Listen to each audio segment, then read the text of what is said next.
ഞാൻ കമ്പ്യൂട്ടറിലൊന്ന് റെക്കോർഡ് ചെയ്യാൻ വേണ്ടി പ്രൊംപ്റ്റ് കൊടുത്തതാണ്. എനിവേ, ജോസ് സാറെ ഇത് റെക്കോർഡ് ചെയ്യുന്നതാണെന്ന് കയ്യെ ടച്ച് ചെയ്യുന്നുണ്ട് സ്ക്രീനിൽ.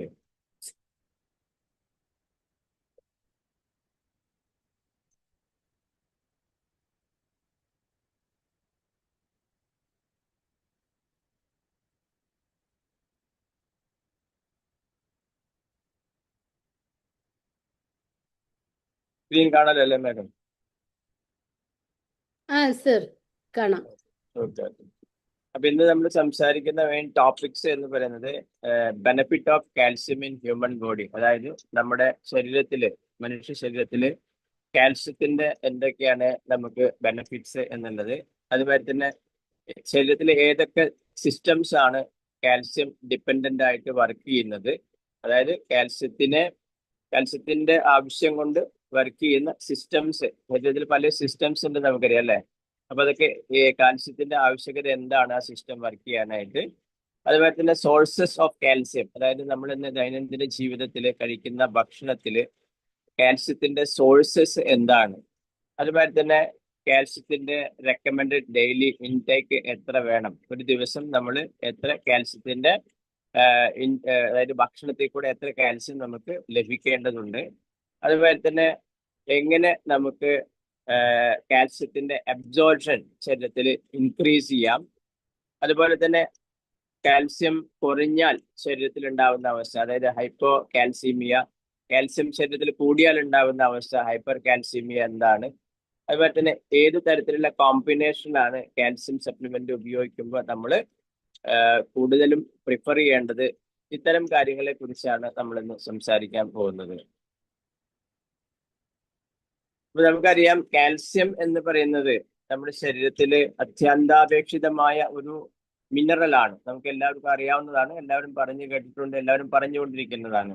ഇവിടെ എന്തൊക്കെയാണ് കാൽസ്യത്തിന്റെ നമ്മുടെ ശരീരത്തിലെ ആവശ്യകത എന്ന് ചോദിക്കുകയാണെങ്കിൽ, എല്ലാവരും പെട്ടെന്ന് പറയുന്ന രണ്ട് കാര്യങ്ങളാണ്. നമ്മുടെ എല്ലുകൾക്കും പല്ലുകൾക്കും കാൽസ്യം ആവശ്യമാണ്. ഇതിനെ സ്ട്രോങ് ആക്കി വെക്കാനായിട്ട് നമുക്ക് കാൽസ്യത്തിന്റെ ആവശ്യമുണ്ട്, നമ്മൾ എല്ലാവർക്കും അറിയാം. ഇത് കൂടാതെ നമുക്ക് മസിൽ കോൺട്രാക്ഷൻ, അതുപോലെ തന്നെ nerve signalling, blood clotting and proper heart function, അതായത് നമ്മുടെ മസിൽസിന്റെ കോൺട്രാക്ഷൻ, നമ്മൾ മസിൽസ് ചലിപ്പിക്കുമ്പോൾ അത് വികസിക്കുകയും ചെയ്യും, എക്സ്പാൻഡ് ചെയ്യുകയും ചെയ്യും, കോൺട്രാക്ട് ചെയ്യുകയും ചെയ്യും. അപ്പൊ അതിന്റെ ആവശ്യം പ്രത്യേകിച്ച് നമ്മുടെ ഇന്റേണൽ ഓർഗൻ ആയിട്ടുള്ള ഹാർട്ട് ശരിക്കും നമ്മൾ വികസനവും കോൺട്രാക്ഷനും ഉണ്ടാവും എപ്പോഴും, ഓരോ തവണ ഹാർട്ട് മിടിക്കുമ്പോൾ. നെർവ് സിഗ്നലിംഗ്, നെർവ്സ് നമ്മുടെ ശരീരത്തിലെ സിഗ്നൽസ് പാസ് ചെയ്യുന്ന സമയത്ത് കാൽസ്യത്തിന്റെ ആവശ്യമുണ്ട്. ബ്ലഡ് ക്ലോട്ട് ആവാനായിട്ട്, നമ്മൾ എന്തെങ്കിലും കാരണവശാൽ വീഴുക പൊട്ടുകയൊക്കെ ചെയ്യുമ്പോൾ, മുറിവ് പറ്റുമ്പോൾ ബ്ലഡ് നമുക്ക് പുറത്തേക്ക് വരുന്നുണ്ട്, അത് നിൽക്കാനായിട്ട്, ക്ലോട്ട് ചെയ്യാനായിട്ട് കാൽസ്യത്തിന്റെ ആവശ്യമുണ്ട്. പ്രോപ്പർ ഹാർട്ട് ഫങ്ഷന് കാൽസ്യത്തിന്റെ ആവശ്യം ഉണ്ട്. ഇത് നമ്മൾ പറയാൻ പോകുന്നത്, കാൽസ്യം എന്ന് പറഞ്ഞാൽ നമുക്കറിയാം, നേരത്തെ പറഞ്ഞു, അത്യന്താപേക്ഷിതമായ ഒരു മിനറൽ ആണെന്ന് പറഞ്ഞു. നമ്മുടെ ശരീരത്തിൽ കാൽസ്യം സ്റ്റോർ ചെയ്യുന്നത് 99% സ്റ്റോർ ചെയ്ത് വെക്കുന്നത് ബോണിലും, അതായത് എല്ലിലും അതുപോലെ തന്നെ പല്ലിലുമാണ്. എപ്പോഴാണ് സ്റ്റോർ ചെയ്യേണ്ടി വരിക? നമുക്കറിയാം, എന്തെങ്കിലും കാരണവശാൽ നമ്മുടെ ഭക്ഷണത്തിൽ കൂടെ കൂടുതൽ കാൽസ്യം നമ്മുടെ ശരീരത്തിൽ എത്തിക്കഴിഞ്ഞാൽ അത് സ്റ്റോർ ചെയ്ത് വെക്കും. അത് സ്റ്റോർ ചെയ്ത് വെക്കുന്നത് എല്ലുകളിലും പല്ലുകളിലും ഒക്കെയാണ് സ്റ്റോർ ചെയ്ത് വെക്കുന്നത്. അപ്പോൾ എല്ല് എന്ന് പറയുന്നത് കാൽസ്യത്തിന്റെ റിസർവോയർ ആണ്. അതായത് നമുക്കറിയാം, ഇവിടെ വെള്ളത്തിന്റെ റിസർവോയർ, ഇടുക്കിയിലൊക്കെ നമുക്ക് റിസർവോയർ ഉണ്ടല്ലോ, വെള്ളം ഡാമുകളിൽ സ്റ്റോർ ചെയ്യുന്ന പോലെ നമ്മുടെ ശരീരത്തിൽ കാൽസ്യം സ്റ്റോർ ചെയ്യുന്ന റിസർവോയർ ഏതാണെന്ന് ചോദിച്ചാൽ നമ്മുടെ എല്ലുകളാണ്. അതിനുശേഷം നമുക്ക് ആവശ്യമുള്ള സമയത്ത്, ആവശ്യപ്പെടാന്ന് വെച്ചാൽ നമ്മുടെ ഭക്ഷണത്തിൽ കൂടെ ദൈനംദിന ജീവിതത്തിൽ നമ്മുടെ ശരീരത്തിന്റെ ആവശ്യമുള്ള പ്രവർത്തനങ്ങൾക്ക് കാൽസ്യം ലഭിക്കാത്തൊരവസ്ഥ വരുമ്പോൾ നമ്മൾ ഈ ശരീരം എന്താ ചെയ്യുക, ഈ സ്റ്റോർ ചെയ്ത റിസർവോയർ ചെയ്ത്, അതായത് എല്ലിന്ന് ഇത് കാൽസ്യം ആവശ്യത്തിന് ഉപയോഗിക്കും. അപ്പൊ കാൽസ്യം എന്ന് പറയുന്നത് നമുക്കറിയാം, ബോൺ ഡെവലപ്മെന്റ്, അതായത് എല്ലുകളുടെ വളർച്ചയ്ക്ക് കാൽസ്യം അത്യാവശ്യമാണ്. എല്ലുകളുടെ കേടുപാടുകൾ തീർക്കാൻ, മെയിൻ്റനൻസ് പർപ്പസിന് കാൽസ്യം ആവശ്യമാണ്. കാൽസ്യം ഡെഫിഷ്യൻസി, അതായത് കാൽസ്യത്തിന്റെ പോരായ്മ ശരീരത്തിൽ ഉണ്ടായി കഴിഞ്ഞാൽ ഇത് ഓസ്റ്റിയോപൊറോസിസ് തുടങ്ങിയ അസുഖങ്ങളിലേക്ക് നമ്മളെ നയിക്കാൻ സാധ്യതയുണ്ട്. എടുത്തു പറയുകയാണെങ്കിൽ കൂടുതലും വിമൻസില്, ലേഡീസില് പോസ്റ്റ് മെനോപോസൽ കണ്ടീഷനിൽ, അതായത് പീരിയഡ്സ് ഒക്കെ സ്റ്റോപ്പ് ചെയ്യുന്ന ഈ ഒരു അവസരത്തിൽ കൂടുതൽ കാൽസ്യം റിക്വയർമെന്റ് ഉണ്ടാവും ആ സമയത്ത് അഡീക്വേറ്റ് ആയിട്ട്, അതായത് ആവശ്യത്തിന് കാൽസ്യം ഭക്ഷണത്തിൽ കൂടെ കിട്ടാത്തൊരവസ്ഥ വരുമ്പോൾ നേച്ചറിൽ നേരത്തെ പറഞ്ഞ പോലെ നമ്മുടെ റിസർവയർ ഉണ്ട് അല്ലെ, ബോണിൽ ഇത് എടുത്ത് യൂസ് ചെയ്യുമ്പോൾ ബോൺ ഡെൻസിറ്റി കുറയും, ബോണിന്റെ സാന്ദ്രത കുറയും, അങ്ങനെ ഓസ്റ്റിയോപൊറോസിസ് എന്ന ഒരു രോഗാവസ്ഥയിലേക്ക് നമുക്ക് എത്തേണ്ടതായിട്ട് വരും. ഇപ്പൊ കാൽസ്യത്തിന്റെ ബെനിഫിറ്റ്സ് എന്തൊക്കെയാണെന്ന് നമ്മൾ നേരത്തെ പറഞ്ഞതിന് കൂടി ഇലാബറേറ്റ് ചെയ്തിട്ട് കുറച്ചും ഡീറ്റെയിൽ ആണ് നമ്മൾ സംസാരിക്കുന്നത്. കാൽസ്യം എന്ന് പറയുന്നത് നമ്മുടെ മസിൽസിന്റെ കോൺട്രാക്ഷനും റിലാക്സേഷനും നമ്മളെ സഹായിക്കുന്നുണ്ട്. അതായത് ഇപ്പോ നമ്മുടെ ശരീരത്തിൽ ഇപ്പൊ നമ്മൾ പറയുകയാണെങ്കിൽ നമ്മുടെ നെർവ്സ് ഉണ്ട് അല്ലെ, നെർവ് സിസ്റ്റം ഉണ്ട്. അപ്പൊ ഇത് എന്താ ചെയ്യുക, നെർവ് സിസ്റ്റം മസിൽസിനെ സ്റ്റിമുലേറ്റ് ചെയ്തുകൊണ്ടിരിക്കും.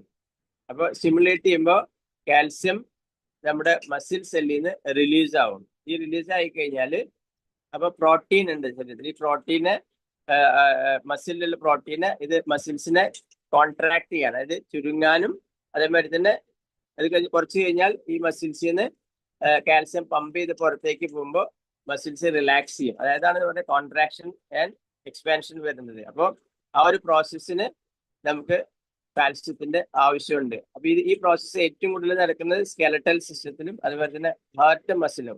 സ്കെലറ്റൽ സിസ്റ്റം നമ്മൾ അറിയാലോ, സ്കെലറ്റൽ എന്താണെന്ന് നമുക്ക് അറിയാം. ഹാർട്ട് മസിൽസിന്റെ ആണ് ഇത് കൂടുതൽ ആവശ്യം. എന്തിനാ വെച്ചാൽ പ്രോപ്പർ നമ്മുടെ ശരീരത്തിൽ നമ്മുടെ മൂവ്മെന്റ്സ്, അത് സ്കെലറ്റൽ സിസ്റ്റത്തിന് എന്തിനാണ് ആവശ്യം എന്ന് ചോദിച്ചാൽ കാൽസ്യം നമ്മുടെ മൂവ്മെന്റ്സ് ഉണ്ടല്ലോ, ഇരിക്കുക, നടക്കുക, ഇതിനൊക്കെ മൂവ്മെന്റ്സിന് ആവശ്യമുണ്ട്. അതുമാതിരി തന്നെ കാർഡിയാക് ഫങ്ഷൻ പ്രോപ്പറായിട്ട് നടക്കാനും നമുക്ക് കാൽസ്യത്തിന്റെ ആവശ്യമുണ്ട്. ഈ എക്സ്പാൻഷൻ കോൺട്രാക്ഷൻ ആണ് അവിടെ നടക്കുന്നത്. അതുമാതിരി തന്നെ ഒരു മിനിറ്റ്,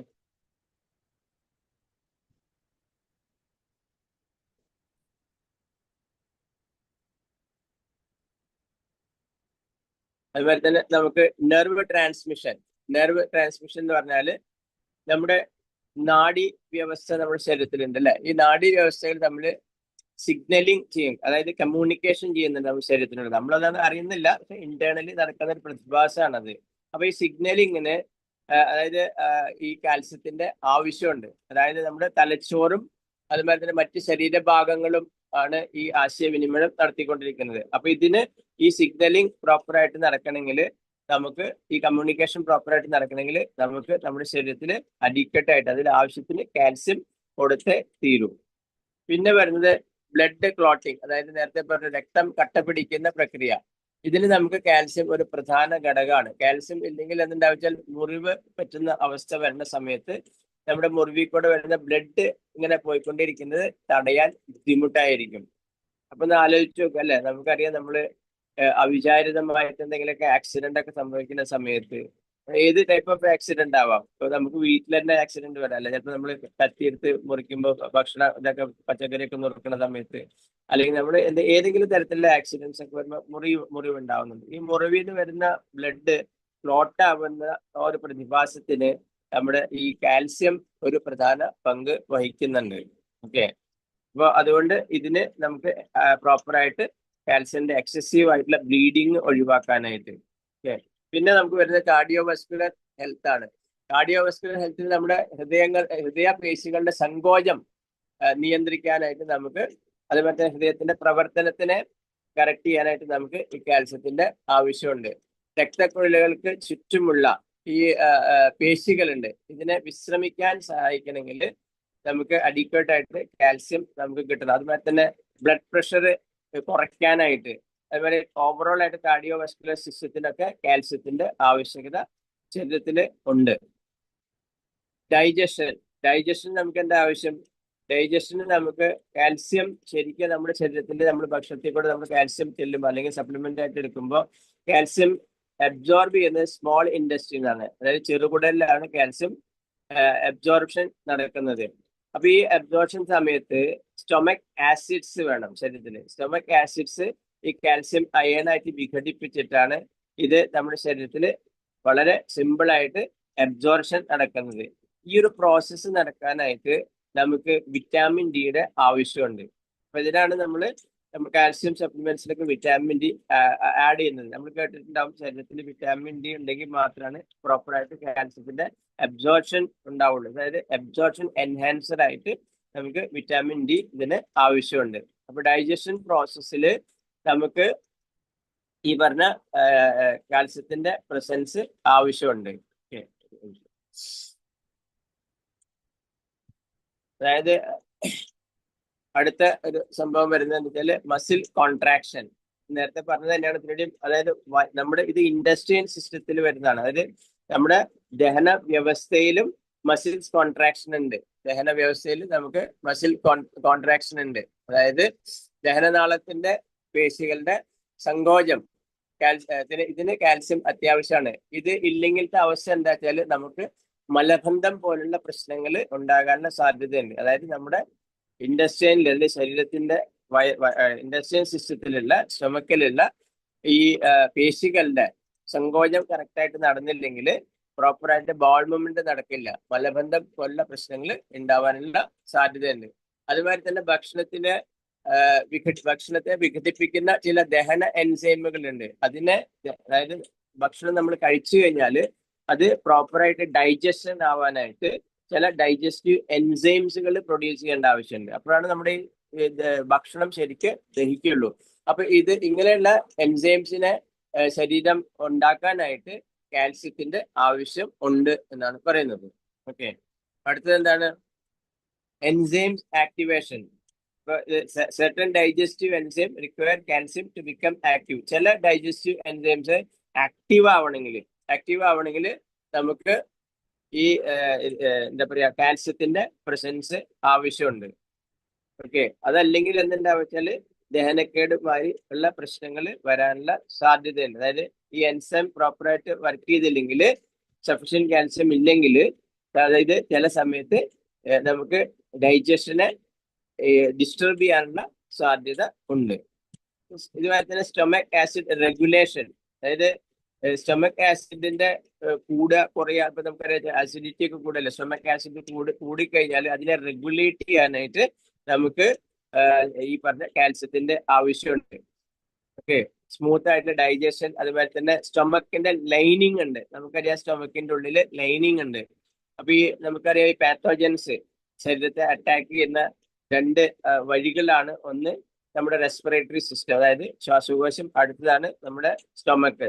ഈ സ്റ്റൊമക്കിന്റെ ലൈനിങ് സ്ട്രോങ് ആക്കി വെക്കാനും അതുപോലെ തന്നെ ഹാർംഫുൾ ആയിട്ടുള്ള ബാക്ടീരിയനെ പ്രൊട്ടക്ട് ചെയ്യാനും ഒക്കെ ഈ പറഞ്ഞ ലൈനിങ് സ്ട്രോങ് ആക്കി വെക്കണം. അപ്പൊ ഇതിന് കാൽസ്യത്തിന്റെ ആവശ്യമുണ്ട്.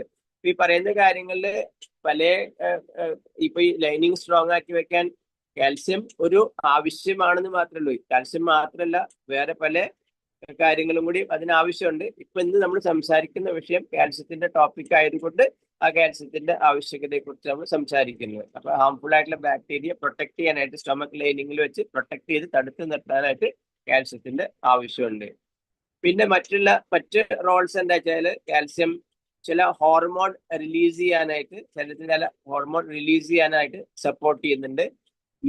കൊളസ്ട്രോൾ ലെവലില് മെയിൻറ്റെയിൻ ചെയ്യാനായിട്ട് കാൽസ്യം ഒരു പങ്ക് വഹിക്കുന്നുണ്ട്. അതുമാതിരി തന്നെ പ്രഗ്നൻസി സമയത്ത് വരുന്ന ഒരു അവസ്ഥയിൽ അതിനെ കൺട്രോൾ ചെയ്യാനായിട്ട് പ്രീ എക്ലാംപ്സിയ എന്ന് ഒരു കണ്ടീഷൻ ഉണ്ട് പ്രഗ്നൻസി സമയത്ത്. ഇതിനെ റിസ്ക് കുറയ്ക്കാനായിട്ട് കാൽസ്യത്തിന്റെ ആവശ്യമുണ്ട്. മെഡിക്കൽ ടേമിലേക്ക് പോകണ്ട, ഞാൻ പറഞ്ഞു എന്ന് മാത്രമേ ഉള്ളൂ. അപ്പോൾ വളരെ സമ്മറി ആയിട്ട് പറയുകയാണെങ്കിൽ നമ്മുടെ ശരീരത്തിൽ വളരെ അത്യന്താപേക്ഷിതമായ ഒരു മിനറലാണ് കാൽസ്യം. മൾട്ടി ഫങ്ഷൻ ചെയ്യുന്ന ഒരു മിനറലാണ്. അതായത് നേരത്തെ തുടക്കത്തിൽ പറഞ്ഞ സ്കെലറ്റൽ ഇന്റഗ്രിറ്റി, അതായത് നമ്മുടെ ശരീരത്തിന്റെ മൂവ്മെന്റ്സിനെ സഹായിക്കാൻ. നമുക്കറിയാം അസ്ഥികളും അതുപോലെ തന്നെ പേശികളും ഒക്കെയാണ് ഇതിന് വേണ്ടത്. അപ്പോൾ നേരത്തെ തുടക്കത്തിൽ പറഞ്ഞു ആ മസിൽ മൂവ്മെന്റ് കറക്റ്റ് ചെയ്യാനായിട്ട്, നെർവൽസിന്റെ കമ്മ്യൂണിക്കേഷൻ കറക്റ്റ് ചെയ്യാനായിട്ട്, ബ്ലഡ് ക്ലോട്ട് ചെയ്യാനായിട്ട് പ്രോപ്പറായിട്ട്, ഡൈജഷൻ പ്രോപ്പറാക്കി വെക്കാൻ, കാർഡിയോവാസ്കുലർ സിസ്റ്റം ഹൃദയത്തിന്റെ ഫങ്ഷനിങ് പെർഫെക്റ്റ് ആക്കി വെക്കാൻ, ഇത്തരം കാര്യങ്ങൾക്കൊക്കെ നമുക്ക് കാൽസ്യത്തിന്റെ ആവശ്യമുണ്ട്. കാൽസ്യത്തിന്റെ കൂടെ സഫീഷ്യന്റ് ആയിട്ട് വിറ്റാമിൻ ഡി കൂടി കിട്ടിക്കഴിഞ്ഞാലാണ് ഈ പറഞ്ഞ അബ്സോർഷൻ കറക്റ്റായിട്ട് ശരീരത്തിൽ ഉണ്ടാകുകയുള്ളൂ. അതുമാതിരി തന്നെ മറ്റ് ക്രോണിക് ആയിട്ടുള്ള ഹെൽത്ത് കണ്ടീഷനെ പ്രിവെന്റ് ചെയ്യാനും സാധിക്കുള്ളൂ. ഇനി കാൽസ്യം എവിടുന്നൊക്കെയാണ് നമുക്ക് കിട്ടുക? നമ്മൾ ഇന്നത്തെ ക്വസ്റ്റ്യൻ എന്തായിരുന്നു? നമുക്ക് കാൽസ്യത്തിന്റെ സപ്ലിമെന്റേഷൻ ആവശ്യമുണ്ടെന്നായിരുന്നു നമ്മുടെ ക്വസ്റ്റ്യൻ ആയിരുന്നു, അല്ലെ? അപ്പൊ സാധാരണ നമ്മളെ സംബന്ധിച്ച് നമ്മുടെ ഫുഡ് ഹാബിറ്റ്സ് എന്താണെന്ന് നമ്മൾ തന്നെ നമുക്ക് അറിയുള്ളൂ. അപ്പോൾ ഈ കാൽസ്യം റെക്കമെൻഡ് ചെയ്യുന്ന വെൽനസ് കോച്ചുകളായാലും ആരായാലും അവർക്കറിയില്ല നിങ്ങളുടെ ഭക്ഷണ രീതി എന്താണെന്ന്. അപ്പൊ സ്വയം നിങ്ങൾ വിചിന്തനം ചെയ്യേണ്ട കാര്യമാണ് നമ്മുടെ ഭക്ഷണ രീതി എന്താണെന്നല്ലേ. അപ്പൊ നമുക്ക് നോക്കാം എന്തൊക്കെ സോഴ്സിൽ കൂടെയാണ് നമ്മുടെ ശരീരത്തിന് കാൽസ്യം ലഭിക്കുക എന്നുള്ളത് നമുക്ക് നോക്കാം അല്ലെ.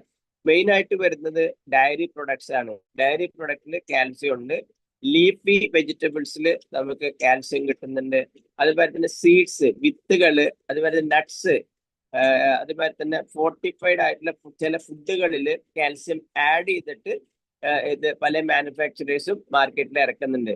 ഫോർട്ടിഫൈഡ് ഫുഡ്സ്, അതായത് മിൽക്കിന്റെ ചില ഡ്രിങ്ക്സുകൾ ഉണ്ടാക്കുമ്പോൾ, അതേപോലെ ചില ഡ്രിങ്ക്സ്, പല തരത്തിലുള്ള ജ്യൂസുകളിലൊക്കെ ഇത് ആഡ് ചെയ്തിട്ട് കാൽസ്യം ഇന്ന് മാർക്കറ്റിൽ ഇറക്കുന്നുണ്ട്. അപ്പൊ അതൊക്കെ അതിൽ നിന്നൊക്കെയാണ് നമ്മൾ അതൊക്കെ കുടിക്കുന്നവർക്കാണ് നമുക്ക് ഈ കിട്ടുന്നത്. അപ്പൊ ഇന്നത് കുടിക്കണം എന്നല്ല ഞാൻ പറയുന്നുണ്ട്, ശരീരത്തിന് കിട്ടുന്ന വഴികളാണ് നമ്മൾ സംസാരിക്കുന്നത്. അതുപോലെ തന്നെ ചില സീ ഫുഡുകൾ, അതായത് മത്സ്യ വിഭവങ്ങൾ നമ്മുടെ ശരീരത്തിൽ കാൽസ്യത്തിന്റെ സോഴ്സ് ലഭിക്കുന്നുണ്ട്. അപ്പൊ അതിന് നമ്മൾ എടുത്തു പറയുകയാണെങ്കിൽ നമ്മൾ ആദ്യത്തെ ഒരു കാറ്റഗറി എന്താണ്? Milk and milk product, dairy പ്രൊഡക്റ്റുകൾ. അതിൽ പാലുണ്ട്, ചീസ് ഉണ്ട്, യോഗട്ട് ഉണ്ട്. നമുക്കറിയില്ല നമ്മുടെ വീട്ടിൽ ആരൊക്കെ ചീസ് ഉപയോഗിക്കുന്നുണ്ട് ഡെയിലി, ആരൊക്കെ പാല് ഡെയിലി കഴിക്കുന്നുണ്ട്, അല്ലെങ്കിൽ യോഗട്ട് ആരൊക്കെ കഴിക്കുന്നുണ്ട് എനിക്കറിയില്ല. നിങ്ങൾക്ക് അറിയാം ആരൊക്കെ കഴിക്കുന്നുണ്ട് അല്ലേ. അപ്പോൾ അങ്ങനെ കഴിക്കുന്ന ആളുകൾക്ക് വിറ്റാമിൻ സി ഭക്ഷണത്തിൽ കൂടെ കിട്ടാനുള്ള സാധ്യതയുണ്ട്. എന്നാൽ അവിടെയുള്ള പ്രശ്നം എന്താ വെച്ചാല്, ഇപ്പൊ നമ്മൾ ഒരു 100 ഗ്രാം പ്രോസസ്ഡ് ചീസൊക്കെ നമ്മൾ പട്ടിക കഴിക്കുകയാണെങ്കിൽ, ഒരു ദിവസം കഴിക്കുകയാണെങ്കിൽ നമുക്ക് കിട്ടുന്ന അത്ര 343 mg കാൽസ്യം അതിൽ നിന്ന് ലഭിക്കാനുള്ള സാധ്യതയുള്ളത്. അതിൽ തന്നെ ഹാർഡ് ആയിട്ടുള്ള ചീസ് വരുന്നുണ്ട്. അതിൽ ഒരു 100 ഗ്രാമിൽ നമുക്ക് കിട്ടാവുന്നത് 700 മുതൽ 1150 mg ആണ് കിട്ടാൻ സാധ്യതയുള്ളത്. അതുപോലെ തന്നെ പനീർ വിഭവങ്ങളിൽ നമ്മളിന്ന് പല ആളുകൾ, പ്രത്യേകിച്ച് നോർത്ത് ഇന്ത്യൻസ് ആണെങ്കിൽ ഇപ്പൊ നമ്മുടെ മലയാളികൾ പനീർ വിഭവങ്ങൾ കഴിക്കുന്നുണ്ട്. അപ്പൊ അതിലൊക്കെ നമുക്ക് കിട്ടുന്നത് ഏകദേശം ഒരു 100 ഗ്രാം എടുത്തു കഴിഞ്ഞാൽ അതിൽ 200 മുതൽ 450 mg ആണ് കാൽസ്യം കിട്ടുന്നത്. പക്ഷെ ഇവിടെയുള്ള പ്രശ്നം എന്താണെന്ന് വെച്ച് കഴിഞ്ഞാല്, ഇത് നമ്മുടെ ശരീരത്തിൽ അബ്സോർപ്ഷൻ ചെയ്ത് വരുമ്പോൾ ഏകദേശം ഇതിന്റെ 30 മുതൽ 40% നമുക്ക് ശരീരത്തിലേക്ക് ആഗിരണം ചെയ്യപ്പെടുള്ളൂ. അതുപോലെ തന്നെ യോഗട്ട് നമ്മൾ കഴിക്കുകയാണെങ്കിൽ, യോഗട്ട് തന്നെ ഇപ്പൊ തൈരുമായി അനുബന്ധപ്പെട്ട പല രീതിയിൽ ഇപ്പൊ ഫ്ലേവേർഡ് ഒക്കെ മാർക്കറ്റിൽ കിട്ടുന്നുണ്ട്. അപ്പൊ ഈ യോഗട്ടിൽ ഏകദേശം 140 മുതൽ 190 mg കാൽസ്യം ആണ് ഉള്ളത്. നമ്മൾ കഴിക്കുന്ന ഇലക്കറികൾ എന്ന് പറഞ്ഞാൽ ഇപ്പൊ നമുക്ക് ചില ഇല വർഗത്തിൽപ്പെട്ട ക്യാബേജ് ഉണ്ട്. ഇല വർഗത്തിൽപ്പെട്ട ക്യാബേജ്, അതുമാതിരി തന്നെ നമ്മുടെ പാലക്ക്, പിന്നെ സ്പിനാച്ചുമാരിലെ ഇലക്കറികളിലൊക്കെ നമുക്ക് ഇത് കാൽസ്യം നമുക്ക് ഇപ്പൊ പറയുന്ന ഈ പറഞ്ഞ കാര്യങ്ങളുണ്ടല്ലോ, ഇതിൽ നമുക്ക് കൂടുതൽ കാൽസ്യം സോഴ്സ് ഉണ്ടെന്നാണ് ഞാൻ ഉദ്ദേശിച്ചത്. എന്നാൽ മറ്റു ഭക്ഷണങ്ങളിൽ കാൽസ്യം ഇല്ല എന്നല്ല, നമുക്ക് കൂടുതൽ കാൽസ്യം കിട്ടാനുള്ള സോഴ്സ് ഒക്കെയാണ് ഇപ്പൊ നമ്മൾ പറയുന്നത്. മറ്റു പല ഭക്ഷണങ്ങളിലും നമുക്ക് കാൽസ്യം ഉണ്ട്, പക്ഷെ ഏറ്റവും കൂടുതൽ കാൽസ്യം ലഭിക്കാവുന്ന കാര്യങ്ങളാണ് നമ്മൾ സംസാരിക്കുന്നത്. അത് എന്തിനാണ് അത് പറയാൻ കാരണം വെച്ചാൽ, നിങ്ങളുടെ ശരീരത്തിൽ ആവശ്യത്തിനുള്ള കാൽസ്യം കിട്ടുന്നുണ്ടോ എന്ന് നമുക്ക് അനലൈസ് ചെയ്യാൻ വേണ്ടിയിട്ടാണ്. അതായത് നിങ്ങൾ തന്നെ സ്വയം വിചിന്തനം ചെയ്യാൻ വേണ്ടിയിട്ടാണ് ഏത് രൂപത്തിലൊക്കെ കാൽസ്യം കിട്ടുമെന്ന് നമ്മൾ സംസാരിക്കുന്നത്. ഇപ്പൊ ഇല കാബേജിൽ ഹൈ കാൽസ്യം ഉണ്ട്, പക്ഷെ അതിൽ ലോ ഓക്സിലേറ്റ് ഉള്ളൂ. ഏകദേശം 150 mg ആണ് കാൽസ്യം ലഭിക്കുക 100 ഗ്രാമിൽ. അതിന്റെ അബ്സോർപ്ഷൻ വരുന്നത് 40% അബ്സോർപ്ഷൻ വരുള്ളൂ. പാലക്കിലാണെങ്കിൽ അവിടെ ഓക്സിലേറ്റ് അടക്കമാണ് കാൽസ്യം വരുന്നത്. അപ്പൊ അതിന്റെ ബയോ അവൈലബിലിറ്റി, അതായത് അബ്സോർപ്ഷൻ വളരെ കുറവായിരിക്കും. ഏകദേശം 1 കിലോ ഒക്കെ കഴിക്കുകയാണെങ്കിലാണ് 100 mg നമുക്ക് കിട്ടുക കാൽസ്യം എന്ന് പറയുന്നത്. അതിൽ ഓൺലി 5% ഈ ഓക്സിലേറ്റ് കാരണം നമുക്ക് ശരീരത്തിൽ അബ്സോർപ്ഷൻ നടക്കുള്ളൂ. പിന്നെ നമുക്ക് ചിലതരം വിത്തുകളുണ്ട്, അതായത് സെസാമിൻ, എള്ള്, അതുമാതിരി ചിയാ സീഡ്, അല്ലെങ്കിൽ ഈ ബദാം, ഇതൊക്കെ നട്ട്സിൽ വരുന്ന അതേമാതിരി ഇതിലൊക്കെ എങ്ങനെയാ, ഇതിലൊക്കെ കാൽസ്യം ഉണ്ട്. പക്ഷെ നമ്മൾ എള്ള് പറയുകയാണെങ്കിൽ, നമ്മൾ 100 ഗ്രാം എള്ള് കഴിച്ചാൽ നമുക്ക് കിട്ടുന്നത് 975 mg കാൽസ്യമാണ്. പക്ഷെ അതിന്റെ അബ്സോർപ്ഷൻ എത്രയാണ് നോക്കൂ, 5 മുതൽ 7% ഇതിന്റെ അബ്സോർപ്ഷൻ. അതായത് 970 നമ്മൾ 1000 എടുക്കുകയാണെങ്കിൽ തന്നെ 1000ന്റെ 5% എത്രയുണ്ട് നോക്കൂ, അത്രയാണ് നമുക്ക് അബ്സോർപ്ഷൻ കിട്ടുള്ളൂ. 10% 100, 5% തന്നെ 50 അല്ലെ, 50 mg ആണ് അതിന് അബ്സോർപ്ഷൻ വരുന്നുള്ളൂ. അതുപോലെ തന്നെ ചിയാ സീഡിൽ നമുക്ക് ഇപ്പൊ ചിയാ സീഡ് എന്താണെന്ന് നിങ്ങൾക്ക് അറിയാമെന്ന് വിചാരിക്കുന്നു, എല്ലാവരും വെൽനസിൻ്റെവർക്ക് അറിയാം. അപ്പൊ അതിന് നമുക്ക് കിട്ടുന്നത് 631 mg ആണ്. അതിലും അബ്സോർപ്ഷൻ 10 to 20% അബ്സോർപ്ഷൻ ശരീരത്തിലേക്ക് വരുന്നുള്ളൂ. പിന്നെ നമ്മൾ സ്ഥിരം നമ്മൾ ഭക്ഷണത്തിൽ ഉൾപ്പെടുത്തുന്ന ലെഗ്യൂംസ്, അതേമാതിരി ടോഫു, അതില് ലെഗ്യൂംസിൽ വരുന്നതാണ് നമ്മൾ പയറുവർഗ്ഗങ്ങള് വരുന്ന കാൽസ്യം നമുക്ക് കിട്ടുന്നുണ്ട്. പക്ഷെ അത് കുക്ക് ചെയ്ത് വരുമ്പോ അതിന് നമുക്ക് കിട്ടുന്ന 100 ഗ്രാമിൽ കിട്ടുന്നത് ഏകദേശം 20 മുതൽ 100 mg കാൽസ്യമാണ് നമുക്ക് കുക്ക് ചെയ്ത് വരുമ്പോൾ കിട്ടുക ഈ ലെഗ്യൂംസിൽ നിന്നൊക്കെ. പിന്നെ ടോഫുല് ഇതിനോട് കൂടുതൽ കാൽസ്യം ഉണ്ട്. ടോഫു എന്ന് പറഞ്ഞാൽ സോയാബീനൊക്കെ എടുക്കുന്നതാണ് ടോഫു അത് വരുന്നത്. അപ്പൊ അത് ഇതിനോട് കൂടുതൽ കാൽസ്യം ഉണ്ട്. പിന്നെ ചില മത്സ്യ വിഭവങ്ങളില് നമുക്ക് കാൽസ്യം ഉണ്ട്. പക്ഷെ അത് എല്ല് ഭക്ഷിക്കുമ്പോഴാണ് കൂടുതൽ കാൽസ്യം നമുക്ക് കിട്ടുന്നത്. മത്സ്യത്തിന്റെ എല്ലിലാണ് കൂടുതൽ കാൽസ്യം ഉള്ളത്. ഇപ്പൊ നമ്മൾ നോക്കുകയാണെങ്കിൽ ഏകദേശം 100 ഗ്രാം ഒക്കെ മത്സ്യം കഴിക്കുകയാണെങ്കിൽ അവിടെ 325 mg കാൽസ്യം കിട്ടുന്നതാണ് പറയുന്നത്. അതിന്റെ കൂടെ നമുക്ക് ഒമേഗ 3യും വിറ്റാമിൻ ഡിയും ഒക്കെ കിട്ടാനുള്ള സാധ്യതയുണ്ട്. പിന്നെയാണ് ഫോർട്ടിഫൈഡ് ഫുഡ്സിന്റെ കാര്യം ഞാൻ പറഞ്ഞു. ഫോർട്ടിഫൈഡ് ഫുഡ്സ് എന്ന് പറഞ്ഞാൽ നമ്മള് ഈ almond milk, soya milk, oats milk ഒക്കെ മാർക്കറ്റിൽ കിട്ടുന്നുണ്ട്. പക്ഷെ അതിൽ അവർ വിറ്റാമിൻ ഡി കൂടി ആഡ് ചെയ്തിട്ടാണ് അവർ തരുന്നത്. എന്ന് വെച്ചാൽ ബെറ്റർ അബ്സോർപ്ഷൻ കിട്ടാറുണ്ട്. അപ്പൊ അങ്ങനെയൊക്കെ നമുക്ക് കാൽസ്യം കിട്ടാനുള്ള സാധ്യതകളുണ്ട്. പക്ഷെ ഇവിടെ നമുക്ക് നേരത്തെ പറഞ്ഞ ഒരു കാര്യം എന്താണ്, നമുക്ക് എപ്പോഴും കാൽസ്യം വിറ്റാമിൻ ഡി ആയിട്ട് പെയർ ചെയ്യുമ്പോൾ മാത്രമാണ് നമുക്ക് കാൽസ്യത്തിന്റെ പ്രോപ്പറായിട്ട് അബ്സോർപ്ഷൻ നടക്കുള്ളൂ. അപ്പൊ സാധാരണ ഇപ്പൊ സൺലൈറ്റ് എക്സ്പോസർ ഒക്കെ നമ്മൾ എടുക്കുമ്പോൾ നമുക്ക് കാൽസ്യം ലഭിക്കുന്നുണ്ട്. പക്ഷെ വിറ്റാമിൻ D3 ലഭിക്കുന്നുണ്ട്. അപ്പൊ ഈ സൺലൈറ്റ് എക്സ്പോസർ കിട്ടണം. അതായത് നമ്മൾ കഴിക്കുന്ന കാൽസ്യം റിച്ച് ഫുഡിന്റെ കൂടെ ഒന്നുകിൽ വിറ്റാമിൻ ഡി സപ്പോർട്ടായിട്ട് നമുക്ക് ഭക്ഷണത്തിൽ കൂടെ അല്ലെങ്കിൽ സപ്ലിമെന്റ് രൂപത്തിൽ കിട്ടണം, അതല്ലെങ്കിൽ സൺലൈറ്റ് എക്സ്പോസറിൽ കൂടെ നമുക്ക് വിറ്റാമിൻ ഡി കിട്ടണം. അപ്പൊ അഗെയിൻ വിറ്റാമിൻ ഡി കിട്ടുമ്പോൾ കാൽസ്യം അബ്സോർപ്ഷൻ നടക്കുന്നുണ്ട്. വീണ്ടും വിറ്റാമിൻ ഡി സിന്തസിസ് നമ്മളൊക്കെ പഠിച്ചിട്ടുണ്ട്. നമ്മുടെ ശരീരത്തിൽ ഒമേഗ 3 ഫാറ്റി ആസിഡും വേണം എന്ന് നമ്മൾ അറിയാം നമുക്ക്, അല്ലെ. ഇനി ഇവിടെ നമുക്ക് വരുന്നത് പ്ലാന്റ് ബേസ് ആയിട്ടുള്ള പല തരത്തിലുള്ള നമ്മൾ ഇതൊക്കെ കഴിക്കുന്നുണ്ട്, ഡെയിലി ഡയറ്റ്സിലൊക്കെ കഴിക്കുന്നുണ്ട്. പക്ഷെ ഇതെല്ലാം അബ്സോർബ് ആവണമെങ്കിൽ ഈ പറഞ്ഞ വിറ്റാമിൻ ഡിയുടെ പ്രസൻസ് ശരീരത്തിൽ ഉണ്ടാവണം എന്നാണ് പറയുന്നത്. ഇനി നമ്മൾ സാധാരണ ഒരു അഡൽട്ട് ആയിട്ടുള്ള ഒരാളെ സംബന്ധിച്ച് പറയുകയാണെങ്കിൽ നമുക്ക് മെയിലിന് ഏകദേശം 1000 mg കാൽസ്യമാണ് നമ്മൾ ഡെയിലി റെക്കമെൻഡഡ് ഡെയിലി അലവൻസ് വരുന്നത്. ഫീമെയിൽസിന് 1200 വരെയൊക്കെ നമുക്ക് പോകാം. പിന്നെ പ്രത്യേകിച്ച് ഫീമെയിൽസ് ഞാൻ പറഞ്ഞു പോസ്റ്റ് മെനോപോസൽ കണ്ടീഷനിലൊക്കെയാണ് കാൽസ്യത്തിന്റെ റിക്വയർമെന്റ് കൂടുന്നത്. അപ്പൊ ഓൾഡർ അഡൽട്സിന്റെ കാര്യമാണ് നമ്മൾ പറയുന്നത്. പിന്നെ വളരുന്ന കുട്ടികൾക്കും കാൽസ്യം കൂടുതൽ ആവശ്യമുണ്ട്. 1200 1400 ഒക്കെ വളരുന്ന കുട്ടികൾക്കും കാൽസ്യത്തിന്റെ ആവശ്യം വരുന്നുണ്ട്. നമ്മളിപ്പോ സംസാരിക്കുന്ന കോമൺ ആയിട്ടുള്ള കാര്യമാണ്. അപ്പൊ ഏകദേശം 1000 mg കാൽസ്യം ആണ് നമുക്ക് ഭക്ഷണത്തിൽ കൂടെ ലഭിക്കേണ്ടത്. ഒരു അഡൽട്ടിനെ സംബന്ധിച്ച്, പുരുഷന്മാരെ സംബന്ധിച്ച്, സ്ത്രീകൾക്ക് 1200 നമ്മൾ സംസാരിക്കുമ്പോൾ ഞാൻ നേരത്തെ പറഞ്ഞ ഭക്ഷണ രീതി, അതായത് നമുക്ക് ഏതൊക്കെ സോഴ്സ് ആണ് ഭക്ഷണത്തിൽ കൂടെ കിട്ടാവുന്ന സോഴ്സ് ഞാൻ പറഞ്ഞു, അല്ലെ. ആ സോഴ്സുകള് നിങ്ങൾ സ്ഥിരം നിങ്ങളുടെ ഭക്ഷണത്തിൽ ഉണ്ടോ എന്ന് നിങ്ങളൊന്ന് ചിന്തിക്കുക. അതായത് നേരത്തെ പറഞ്ഞ നട്ട്സ് ആയിട്ടോ നമ്മൾ മത്സ്യവിഭവങ്ങളോ അല്ലെങ്കിൽ ആ പറഞ്ഞ സാധനങ്ങളൊക്കെ നമ്മൾ സ്ഥിരം ഡെയിലി ഭക്ഷണത്തിൽ കഴിക്കുന്നുണ്ടോ ഇല്ലയോ എന്ന് എന്നേക്കാൾ കൂടുതൽ നിങ്ങൾക്കാണ് അറിയുന്നത്, അല്ലെ. നിങ്ങളത് ചിന്തിക്കുക. അപ്പൊ ഞാൻ പറഞ്ഞാൽ ഇപ്പൊ കാൽസ്യം ഡെഫിഷ്യൻസി ഒക്കെ ടെസ്റ്റ് ചെയ്ത് നോക്കുമ്പോൾ എങ്ങനെയാ വെച്ചാൽ നമുക്ക് കാൽസ്യത്തിന്റെ ബ്ലഡിൽ കാണുന്നത് നോർമൽ ലെവൽ എന്ന് പറഞ്ഞാൽ 10 mg ആണ്. അപ്പൊ അതിൽ കുറയുകയാണെങ്കിൽ അല്ലെങ്കിൽ കൂടുകയോ എന്തൊക്കെ വരാം. അത്തരം അവസ്ഥ വരുമ്പോഴാണ് ഹൈപ്പോ അല്ലെങ്കിൽ ഹൈപ്പർ കാൽസീമിയ എന്ന് പറഞ്ഞ അവസ്ഥ വരുന്നത്. അപ്പൊ ഹൈപ്പർ കാൽസീമിയ എന്ന് പറഞ്ഞാല് hypo calcaemia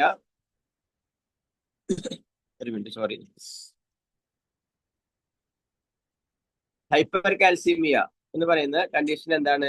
condition character abnormality high level of calcium. നമ്മുടെ ശരീരത്തിൽ കാൽസ്യം കൂടി കഴിയുമ്പോൾ വരുമ്പോഴാണ് ഹൈപ്പർ കാൽസീമിയ വരുന്നത്. അപ്പൊ അവിടെ വരുന്ന പ്രശ്നം എന്താണ്? നെർവസ് സിസ്റ്റം അണ്ടർ ആക്റ്റീവ് ആവും. നമ്മുടെ നെർവസ് സിസ്റ്റം അണ്ടർ ആക്റ്റീവ് ആവും. അതുമാതിരി തന്നെ എന്താ പറയാ, ടോട്ടൽ നമുക്ക് വിശപ്പില്ലായ്മ, ടോട്ടൽ കൺഫ്യൂഷൻ വരിക. അതുമാതിരി തന്നെ ചിലപ്പോൾ സിവിയർ കേസിലൊക്കെ കൂടിക്കഴിഞ്ഞാൽ കോമ സ്റ്റേജ് ഒക്കെ വരാനുള്ള സാധ്യതയുണ്ട്. എന്നാൽ നമ്മൾ കുറഞ്ഞ കണ്ടീഷനാണെങ്കിൽ ഹൈപ്പോ കാൽസീമിയ ആണെങ്കിൽ, കൂടിയ അവസ്ഥ ഞാൻ പറഞ്ഞു, കൂടിയ അവസ്ഥ മെജോറിറ്റി ആൾക്കാർക്കും വരാനുള്ള സാധ്യത ഇല്ലാതെ തന്നെ വേണമെങ്കിൽ പറയാം. എന്താ വെച്ചാൽ നമുക്കൊക്കെ ഭക്ഷണത്തിൽ കൂടെ കാൽസ്യം പരിമിതമായിട്ട് മാത്രമേ ലഭിക്കുന്നുള്ളൂ. പക്ഷെ ഹൈപ്പോ കാൽസീമിയ എന്ന് പറഞ്ഞാൽ കാൽസ്യം കുറഞ്ഞ അവസ്ഥയാണ് പറഞ്ഞത്. അതായത് അബ്നോർമാലിറ്റി, ലോ ലെവൽ കാൽസ്യം നമ്മുടെ ശരീരത്തിൽ ഉണ്ടെങ്കിൽ അതിന്റെ പ്രശ്നങ്ങൾ എന്തൊക്കെയാ വെച്ചാല് നമ്മുടെ ശരീരത്തിന്റെ പല സിസ്റ്റങ്ങള്, നമുക്കറിയാം 10-13 സിസ്റ്റംസ് ടോട്ടൽ ഉണ്ട്. അതില് 11 സിസ്റ്റമാണ് വളരെ എന്താ പറയാ വളരെ സീരിയസ് ആയിട്ടുള്ള കാര്യങ്ങൾ ചെയ്യുന്നത്. അപ്പൊ ആ സിസ്റ്റത്തിന്റെ പ്രവർത്തനങ്ങളെ ബാധിക്കാനുള്ള സാധ്യതയുണ്ട് കാൽസ്യം നമ്മുടെ ശരീരത്തിൽ കുറയുകയാണെങ്കിൽ. പ്രത്യേകിച്ച് ശരീരത്തിന്റെ സർക്കുലേഷൻ കുറയാനുള്ള സാധ്യതയുണ്ട്. മസിൽസിന്റെ എക്സ്പാൻഷൻ കോൺട്രാക്ഷൻ, നെർവ്സിന്റെ കമ്മ്യൂണിക്കേഷൻ, ബോണിന്റെ ഡെൻസിറ്റി അതിന് ഫ്രൈജിൽ ആവുക. അതായത് ബോണിന് സ്ട്രെങ്ത് ഇല്ലെങ്കിൽ ചുമ്മാ ഒന്ന് തെന്നി വീഴുമ്പോഴേക്കും ആൾക്കാരുടെ ബോണിന് ഫ്രാക്ചർ വരുന്നതൊക്കെ കാണാണ്ട് നമ്മൾ അല്ലെ.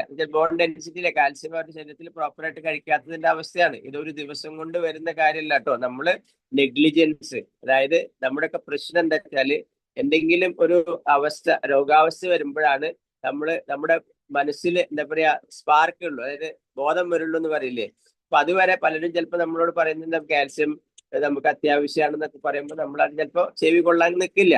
പക്ഷെ നമുക്ക് പ്രശ്നങ്ങൾ വരുമ്പോ എന്തുണ്ടാവും, അപ്പൊ നമ്മൾ വളരെ സീരിയസ് ആവും. അപ്പൊ നമ്മൾ എന്ത് വില കൊടുത്തും അതിനെ തീർക്കാനായിട്ട് നോക്കും. അപ്പൊ ഞാൻ പറഞ്ഞ ലോങ് ടൈം കുറെ വർഷങ്ങളായിട്ട് ശരീരത്തിലേക്ക് കാൽസ്യം കിട്ടാത്ത ഒരു അവസ്ഥ വരുമ്പോൾ കാൽസ്യം ഡെഫിഷ്യൻസി വരും. അത് എപ്പോഴാ വരിക? ആദ്യം നമ്മുടെ റിസർവോയർ ഉണ്ട് ശരീരത്തില് അല്ലെ, എല്ലിന്നൊക്കെ കിട്ടാവുന്നതൊക്കെ വലിച്ചെടുത്ത് പിന്നെ ഡെഫിഷ്യൻസി ഒക്കെ വന്ന് കൂടി വരുമ്പോഴാണ്. അതുകൊണ്ടാണ് പെട്ടെന്നൊന്നും ഫീൽ ചെയ്യില്ല. ചിലപ്പോൾ വളരെ സമയം എടുത്തിട്ടൊക്കെയാണ് നമുക്ക് ഈ പ്രശ്നങ്ങൾ സ്റ്റാർട്ട് ചെയ്യുക. തുടക്കത്തിൽ അഡ്ജസ്റ്റ് ചെയ്ത് പോവും ശരീരം. ഓക്കെ, അപ്പോ ഇത്തരം കുറവ് വരുമ്പോൾ നമുക്കൊന്ന് ചിന്തിച്ചു നോക്കാം. നമ്മുടെ സർക്കുലേഷൻ സിസ്റ്റം എഫക്ട് ചെയ്താലുള്ള അവസ്ഥ, അല്ലെങ്കിൽ മസിൽ ഡാമേജ് വന്നാലുള്ള അവസ്ഥ, നെർവ്സിന് കമ്മ്യൂണിക്കേഷൻ കറക്റ്റ് ഇല്ലാത്ത അവസ്ഥ. ചില സമയത്തൊക്കെ നമ്മൾ നെർവ്സ് കമ്മ്യൂണിക്കേഷൻ പ്രോപ്പർ ചെയ്തില്ലെങ്കിൽ നമുക്ക് സെൻസിറ്റിവിറ്റി ഉണ്ടാവില്ല. ചിലപ്പോ പല പ്രശ്നങ്ങളുണ്ട്. നെർവ്സ് കമ്മ്യൂണിക്കേഷൻ ചെയ്തില്ലെങ്കിൽ പല പ്രശ്നങ്ങളും ഉണ്ടാവാൻ സാധ്യതയുണ്ട് അല്ലെ. അതേമാതിരി തന്നെ അവിചാരിതമായിട്ട് എന്തെങ്കിലുമൊക്കെ ആക്സിഡന്റ് വന്നു കഴിഞ്ഞാൽ ബ്ലഡ് ക്ലോട്ട് ആവാത്തൊരു അവസ്ഥയൊക്കെ വരിക. അതുമാതിരി തന്നെ എന്താ പറയാ, നമ്മുടെ ഹാർട്ട് ബീറ്റില് റിതം മാറുക. അത് മനസ്സിലായോ? അതേമാതിരി നമുക്ക് എന്താ വെച്ചാല് പ്രോപ്പർ ആയിട്ടുള്ള മസിൽസിന്റെ എക്സ്പാൻഷൻ കോൺട്രാക്ഷൻ ഒക്കെ ഇല്ലാത്തൊരവസ്ഥ വരിക. ഇതെല്ലാം പ്രശ്നം. അതേമാതിരി ബോൺ ഡെൻസിറ്റി കുറയുമ്പോൾ പെട്ടെന്ന് ഫ്രാക്ചർ വരാനുള്ള അവസ്ഥ വരിക. ഇതൊക്കെ ഹൈപ്പോ കാൽസ്യമി, അതായത് കാൽസ്യത്തിന്റെ കുറവ് ശരീരത്തിൽ ഉണ്ടാകുമ്പോഴാണ് നമുക്ക് വരുന്നത്. ഓക്കെ, അതേമാതിരി തന്നെ പല തരത്തിലുള്ള ഹോർമോണൽ ഇംബാലൻസ് ഇപ്പൊ വരാനുള്ള സാധ്യതയുണ്ട്. ഓക്കെ, അപ്പൊ ഇതെല്ലാം പ്രശ്നം എന്താ വെച്ചാല് നമ്മുടെ ലോങ് ടൈം ആയിട്ട് കാൽസ്യത്തിന്റെ ഡെഫിഷ്യൻസി വരുമ്പോഴാണ് നമുക്ക് സിംറ്റം വരുള്ളൂ. ഒരു സുപ്രഭാതത്തിൽ വരേണ്ട കാര്യങ്ങൾ നമ്മൾ പറയുന്നത്. ഇനി ഏതൊക്കെ ഫോമിൽ നമുക്ക് കാൽസ്യം മാർക്കറ്റിൽ അവൈലബിൾ ഉണ്ടെന്ന് ചോദിക്കുകയാണെങ്കിൽ നമുക്ക് പ്രധാനമായിട്ട് നമുക്ക് രണ്ട് കാര്യങ്ങളാണ് സംസാരിക്കുന്നത്. ഒന്ന് കാൽസ്യം സിട്രേറ്റ് രൂപത്തിലും പിന്നെ ഒന്ന് കാൽസ്യം കാർബണേറ്റ് രൂപത്തിലാണ്. ഈ രണ്ടിന്റെ വ്യത്യാസം എന്താണെന്ന് നമ്മൾ മനസ്സിലാക്കണം. സാധാരണ നമ്മൾ കാൽസ്യം സിട്രേറ്റ് മാലേറ്റ് ഇതിന് സേഫ് ആണെന്ന് പറയാൻ കാരണം എന്താ വെച്ചാല് ഇത് നമുക്ക് വേണമെങ്കിൽ എംപ്റ്റി സ്റ്റൊമക്കിലും കഴിക്കാം എന്നുള്ളതാണ് ഇതിന്റെ കാര്യം. മറ്റ് കാൽസ്യം കാർബണേറ്റ് ഒരിക്കലും എംപ്റ്റി സ്റ്റൊമക്കിൽ കഴിക്കാൻ പാടില്ല. കാൽസ്യം കാർബണേറ്റ് ഭക്ഷണശേഷം മാത്രമേ കഴിക്കാൻ പാടുള്ളൂ. അതിന്റെ കാരണം എന്താ വെച്ചാല് നമ്മൾ എംപ്റ്റി സ്റ്റൊമക്കിൽ കാൽസ്യം കാർബണേറ്റ് കഴിക്കുകയാണെങ്കിൽ ക്രിസ്റ്റൽ ഫോർമേഷൻ വരാനുള്ള, ഓക്സലേറ്റ് ഫോർമേഷൻ ചെയ്യാനുള്ള സാധ്യതകൾ കൂടുതലാണ്. എന്നാൽ ഇത്തരം ഒരു പ്രശ്നമൊന്നും കാൽസ്യം സിട്രേറ്റ് മാലേറ്റിൽ ഇല്ല. അത് എംപ്റ്റി സ്റ്റൊമക്കിലും കഴിക്കാം. അത് മാത്രമല്ല അബ്സോർപ്ഷൻ 27% ബെറ്റർ ആണ്. കൂടുതൽ അബ്സോർപ്ഷൻ നമുക്ക് കാൽസ്യം സിട്രേറ്റ് മാലേറ്റിന് നമുക്ക് കിട്ടുന്നുണ്ട്. ഇനി നമ്മൾ ഇവിടെ പറയാൻ പോകുന്നത് പൈസസുമായി ബന്ധപ്പെട്ടിട്ട് നമ്മളിന്ന് സംസാരിക്കുന്നത്, നമ്മുടെ കമ്പനി പൈസസ് വെൽനസ് കമ്പനി നമുക്ക് നല്ലൊരു കാൽസ്യം സപ്ലിമെന്റ് തന്നിട്ടുണ്ട്. ഈ കാൽസ്യം സപ്ലിമെന്റിന്റെ പ്രത്യേകത എന്താണ്? ഞാൻ ലാസ്റ്റ് പറഞ്ഞൊരു കാര്യമാണ്. അതായത് കാൽസ്യം സിട്രേറ്റ് മേലേറ്റ് ആണ് ഇതിന് ആഡ് ചെയ്തിരിക്കുന്നത്. ഇതിൽ 1000 mg കാൽസ്യം സിട്രേറ്റ് മേലേറ്റ് ആണ് ആഡ് ചെയ്തിരിക്കുന്നത്.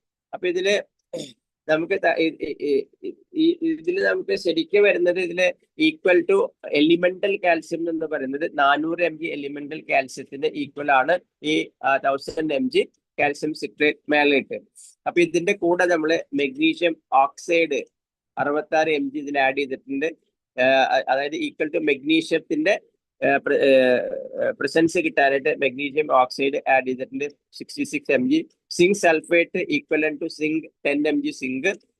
Manganese chloride 4 mg equivalent to manganese plus vitamin D3 400 IU. നമ്മൾ നേരത്തെ സംസാരിച്ച വിഷയത്തിൽ നിങ്ങൾ പല കാര്യങ്ങൾ കേട്ടിട്ടുണ്ടാവും. അതായത് അതിനൊന്നുകൂടി കോറിലേറ്റ് ചെയ്ത് നമുക്ക് നോക്കാം. ഒന്ന്, കാൽസ്യം സിട്രേറ്റ് മാലേറ്റിന്റെ ബെനിഫിറ്റ് നമ്മൾ പറഞ്ഞു. കാൽസ്യം സിട്രേറ്റ് മാലേറ്റ് കുറച്ചുകൂടി സേഫർ സൈഡ് ആയിട്ടുള്ള കാൽസ്യമാണ്. ശരീരത്തിൽ ക്രിസ്റ്റലൈസേഷൻ വരില്ല. എന്താണ് ക്രിസ്റ്റലൈസേഷൻ? അല്ല, ഓക്സലേറ്റ് ഫോം ചെയ്യില്ല. ഓക്സലേറ്റ് ഫോം ചെയ്യാനുള്ള പ്രശ്നം എന്താണ്? നമുക്ക് കിഡ്നി സ്റ്റോണോ അല്ലെങ്കിൽ ബ്ലഡ് സ്ട്രീമിലൊക്കെ ഓക്സലേറ്റ് ഫോം ചെയ്താൽ അതിന്റെ ഭവിഷ്യത്തിൽ നമുക്കറിയാം അല്ലെ, ബ്ലഡ് സ്ട്രീമിലൊക്കെ ഓക്സിലേറ്റ് കാൽസ്യം ക്രിസ്റ്റലൊക്കെ വരാണെങ്കിൽ അറ്റാക്ക് ഒക്കെ വരാനുള്ള സാധ്യത വരാം. കിഡ്നിയിൽ വരുന്ന കിഡ്നി സ്റ്റോൺസ് അത്തരമായ പ്രശ്നങ്ങൾ വരാം. അതുമാതിരിയല്ല, ഇതിൽ മെഗ്നീഷ്യം ആഡ് ചെയ്തിട്ടുണ്ട്. നമ്മൾ മെഗ്നീഷ്യം ആഡ് ചെയ്തിരിക്കുന്നത് ഒന്ന് കാൽസ്യത്തിന്റെ അബ്സോർപ്ഷൻ കൂടാനും ഓവർ കാൽസ്യം അതിനെ ന്യൂട്രലൈസ് ചെയ്യാൻ വേണ്ടിയിട്ടാണ് ഇതിൽ മെഗ്നീഷ്യം ആഡ് ചെയ്തിട്ടുള്ളത്. സിങ്ക് സൾഫേറ്റ് സിങ്ക് ആഡ് ചെയ്തിരിക്കുന്നതിന് കുറച്ച് ഞാൻ പറഞ്ഞു നേരത്തെ, ഒരു അസിറ്റിക് എൻവയൺമെന്റ് ഉണ്ടെങ്കിലേ കാൽസ്യം അബ്സോർപ്ഷൻ നടക്കുള്ളൂ എന്ന് പറഞ്ഞു. അപ്പോൾ അസിറ്റിക് എൻവയൺമെന്റ് ക്രിയേറ്റ് ചെയ്യാനും ഒപ്പം തന്നെ എല്ലുകൾക്ക് ആവശ്യമുള്ള മിനറൽസിന്റെ പട്ടികയിൽ ഈ പറഞ്ഞ മിനറൽസിന്റെ ആവശ്യമുണ്ട്. ഓക്കെ, മാംഗനീസ് ആവശ്യമുണ്ട്. പിന്നെ വിറ്റാമിൻ D3 നമ്മളിതിൽ അബ്സോർപ്ഷൻ കൂട്ടാനായിട്ട് ആഡ് ചെയ്തിട്ടുള്ളതാണ്. നമ്മൾ നേരത്തെ സംസാരിച്ച സ്ലൈഡുകളിൽ പറഞ്ഞു, ഇപ്പോൾ ഫോർട്ടിഫൈഡ് ആയിട്ടുള്ള ഡ്രിങ്ക്സുകൾ, അപ്പൊ ഞാൻ പറഞ്ഞു അതിൽ വിറ്റാമിൻ D3 ആഡ് ചെയ്ത് എന്തിനാണ്, അതിന്റെ കാൽസ്യത്തിന്റെ അബ്സോർപ്ഷൻ കൂട്ടാനായിട്ട്. ഞാൻ പറഞ്ഞു സാധാരണ ഭക്ഷണം കഴിക്കുന്ന ആളുകൾ നമുക്ക് കാൽസ്യം മാത്രം കഴിച്ചാൽ പോലെ ശരീരത്തിൽ വിറ്റാമിൻ D3യുടെ ആവശ്യമുണ്ട്. അതിന് വെയിൽ കൊള്ളേണ്ട കാര്യം നമ്മൾ പറഞ്ഞു. ഇന്നത്തെ കാലഘട്ടത്തിൽ നമ്മൾ വെയിലൊന്നും കാര്യമായിട്ട് ആളുകളൊന്നും കൊള്ളുന്നില്ല.